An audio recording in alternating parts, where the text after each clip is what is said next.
အချိန်ကုန်စေမဲ့အချစ်တွေကိုတင့်ဘဝနဲ့ကိုအဝေးမခံပါနဲ့တင်းရဲ့တန်ဖိုးရှိလားဆိုတဲ့အချိန်တွေကိုအချစ်ကတိုက်စားတော့ပါလိမ့်မယ်အားလုံးပဲမင်္ဂလာပါရှင်အထန်တီခဲလေးတိပြုပေးကနေမှနေထုစားနဲ့ပြန်လဲကြိုးဆိုလိုက်ပါနေရှင်တပြည့်ဒီနေ့ဖတ်ပြမဲ့ကောင်းစဉ်လေးကအချိန်ကုန်ခံပြီးရှင်းနေတာလားတနေ့ကျွန်တော်တငယ်ချင်းကောင်မလေးတယောက်အိမ်ရောက်လာတယ်ဘာလို့ဖို့လဲဆိုတော့သူရဲ့ Facebook page run ဖို့နဲ့ဘာတွေလိုအပ်လဲပေါ့စသဖြင့်ကျွန်တော်စီကိုလာတိုင်ပေးပါတယ်ဖြစ်ချင်တာတော့စကားကိုကောင်းကောင်းမပြောရပါဘူးသူရဲ့ချစ်လစွာတဲ့ Wi-Fi ဆိုတာကြီးတွေကလိုင်းနောက်ဆက်နေလို့ပေါ့ဗျာကျွန်တော်တွေးလို့ပြောလိုက်တာနော်ပြောချင်လို့ပြောတာပဲဟုတ်မယ်လေသူ့မှာက Wi-Fi နဲ့ရောက်တော့ကိုဒါပေမဲ့အပြင်မှာတွေ့ဘူးရဲ့လားဘယ်နေရာကဘယ်ကလဲဆိုတာလဲသိမယ်မထင်အများပြောကြသလိုဒီ social media ကနေတွေ့တယ်ချစ်တယ်ကြိုက်တယ်ဒါပါပဲကျွန်တော်တငယ်ချင်းကကျွန်တော်နဲ့စကားပြောဖို့လာတယ်ဆိုပေမဲ့စကားမပြောနိုင်မောင်တလဲကိုတလဲပတ်ပြီးတော့ sorry ပြန်နေရပါရောဒါတော့ဟိုဘက်ကကောင်လေးဖြစ်သူကအမေ reply လေးနောက်ကျရင်မမကတကယ်မရှိလို့လားဘယ်ကောင်နဲ့ပြောနေတာလဲဆိုတာကလာသေးတယ်ဟောကိုကလည်းခလေးလေးဘာလုပ်နေတာလဲခလေး reply ပြန်တာစောင့်နေတာလေဘာလုပ်နေတာလဲပေါ့ကျွန်တော်တငယ်ချင်းခင်ဗျာစိတ်ညစ်နေလိုက်တာဒါဆိုရင်ဘာလို့သူဒီလိုရီးစားတွေအများကြီးထားတယ်လဲဒီလိုပဲဟိုဘက်ကကောင်လေးတွေဟာလဲတူလို့ရီးစားတွေအများကြီးထားတဲ့တူပဲဖြစ်နေမလားဒါတင်မပြီးသေးဘူးစာလေးမပြန်လို့ရဲဆိုပြီးဗီဒီယိုကောတွေကလည်းခေါ်သေးတာအဲ့ဒါပါမကင်တော့ပို့ပြီးစိတ်ဆိုးစိတ်ငြိပိုင်းညာပေါ့ကျွန်တော်ကမေးလိုက်တယ်နဲ့အဲ့လိုအများကြီးထားပြီးဘာလို့ဖို့လဲဆိုတော့အဲ့တော့သူကပြန်ပြောတယ်အများကြီးထားတော့သူတို့စီကတိတိတတနဲ့ကယူဆိုင်တာတွေဘာတွေခံရတာပါခံရတာဘောဟဲ့ကျွန်တော်ဘာမှပြန်မပြောခဲ့ပါအင်းပါကောင်းပါတယ်ဆိုပြီးတော့ဒါကောင်းနေခဲ့ပါတယ်ခဏကြာတော့သူ့ကိုတေချာပြောပြပြီးတော့ပြန်သွားပါတယ်ဒါပေမဲ့ကျွန်တော်စဉ်းစားရင်းကြံနေခဲ့ပါတယ်ကျွန်တော်မျက်စိချင်းမှာတင်ကျွန်တော်တငယ်ချင်းတယောက်ပြီးတယောက်အချင်းနဲ့အချင်းကုန်လာကြတယ်တစ်ချိန်လုံးအချစ်ဆိုတာကြီးကိုလိုက်လံချခွေနေကြတယ်အချစ်ကိုချခွေတာဟာအပြစ်မဟုတ်ပေမဲ့ social media ကိုအချစ်ချခွေရရီးစားတွေအများကြီးထားပြီးအချိန်ဖြုံးရမယ့်နေရလို့တမတ်လာကြတာကိုတော့တော်တော်လေးစိတ်မကောင်းဖြစ်မိပါတယ်ဒါအပြင်မှာရောတခြားနေရာတွေမှာရောအချစ်ဆိုတဲ့အရာနဲ့ပဲအချိန်ကုန်နေတဲ့လူငယ်တွေဘယ်တော့များနေပြီလဲ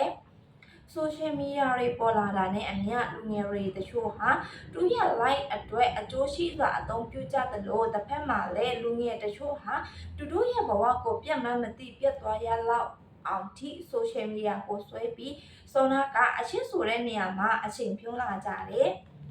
ဒီလိုပဲဒီအရာကိုပဲတကယ်ပျော်ရွှင်မှုလို့ထင်လာကြတယ်တကယ်တော့ပျော်ရွှင်မှုအစစ်အမှန်ဆိုတာကိုရီးစားရှိတူကတစ်ချိန်လုံးစကားပြောနေတာအဲ့ရပေါ်မှာအချိန်ပြည့်လဲနေတာ Facebook new feed ကိုတနေ့ကုန်ထိုင်ကြည့်နေတာတွေမှမဟုတ်ပါဘူးပျော်ရွှင်ခြင်းအစစ်အမှန်ဟာစ조사ခြင်းရဲ့ရလက်ပဲဖြစ်ပါတယ်လူတယောက်ဟာစ조사မှုမရှိဘဲနဲ့ပျော်ရွှင်မှုကိုမရနိုင်ပါဘူးဆိုတော့ကအကြောင်းကိုပြန်ဆက်ရရင်ကျွန်တော်တို့ဟာလူငယ်တွေဖြစ်ကြတယ်လူငယ်တွေအလျောက်နှလုံးသားကိုအလိုလိုက်ပြီးအသားပေးကြတယ်ကိုကပျော်ရွှင်ဖို့အတွက်နှလုံးသားနောက်ကိုလိုက်ကြတယ်ဆိုပေမဲ့အဲ့ဒီအရာဟာကိုနာကျင်မှုတွေလည်းပြန်ပေးတတ်တယ်ဆိုတာကိုတတိပြုမိဖို့လိုပါတယ်လူတွေကပြောကြတယ်အချက်နှမျိုးရှိတယ်တဲ့အရှိစင်းနဲ့အတူအယောင်အရှိပေါ့ကျွန်တော်ကတော့နောက်တစ်မျိုးထပ်ပေးခြင်းနဲ့အဲ့ဒါကအချင်းကုန်စေတဲ့အရှိဆိုတာပါပဲအဲ့ဒီအရှိမှာမေတ္တာမပါဘူးစိတ်ဝင်စားမှုမပါဘူးသစ္စာဆိုတာလည်းမရှိဘူးသူမှရှိတာဟာအချင်းကုန်စင်ဖို့အချင်းဖြုံးဖို့တတ်ပါပဲအနာဂတ်အတွက်လည်းနေရောက်အတူရည်မှန်းချက်တွေမရှိတဲ့လို့ကိုပိုင်ရည်မှန်းချက်ဆိုတာလည်းဘာမှမရှိဘူးတနေ့တာမှာစကားတွေပြောမယ်တီတတာလေးတွေပြောရင်ရင်ခုန်နဲ့ဖုန်းနဲ့မနာမနေပြောကြမယ်ရှစ်တယ်ဆိုတာကိုပဲတထက်ပြောနေရင်အချိန်ကြာလို့လမ်းခွဲလိုက်ကြပြန်တော့လဲနောက်တစ်ယောက်ကလာဟိုင်းလိုက်တာနဲ့နောက်လာဆိုတခါကြီးစားဖြစ်သွားကြပြန်တယ်ခုလူတွေပြောနေကြတဲ့အချစ်ဆိုတာကြီးကဒီလိုကြီးလားသူတို့ကတော့ပျော်ရွှင်စရာ အရှင်းလို့ဒီလိုအချစ်မျိုးကိုခေါင်းစဉ်တက်ရှင်တက်နေလိမ့်မယ်ကျွန်တော်အတွက်ကတော့ဒီလိုအရှင်းမျိုးဟာဘဝကို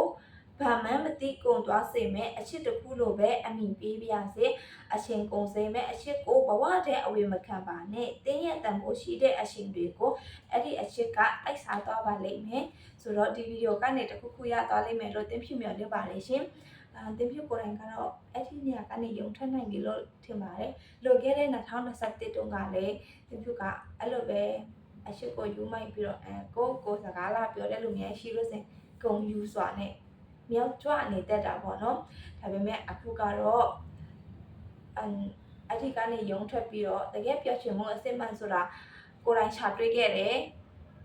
ကိုယ်တိုင်လည်းအခုထိလည်းစူးစမ်းနေတော့ပေါ့နော်ဆိုတော့လူငယ်တွေဒီဗီဒီယိုကနေတခုခုရသွားမယ်လို့မျှော်လင့်ပါတယ်ဗီဒီယိုလေးကိုအဆုံးထိကြည့်ပေးသွားတဲ့အတွက်အားလုံးကိုကျေးဇူးများတင်ပါတယ်ရှင်နောက်ဗီဒီယိုတွေမှာပြန်တွေ့ကြမယ်ရှင်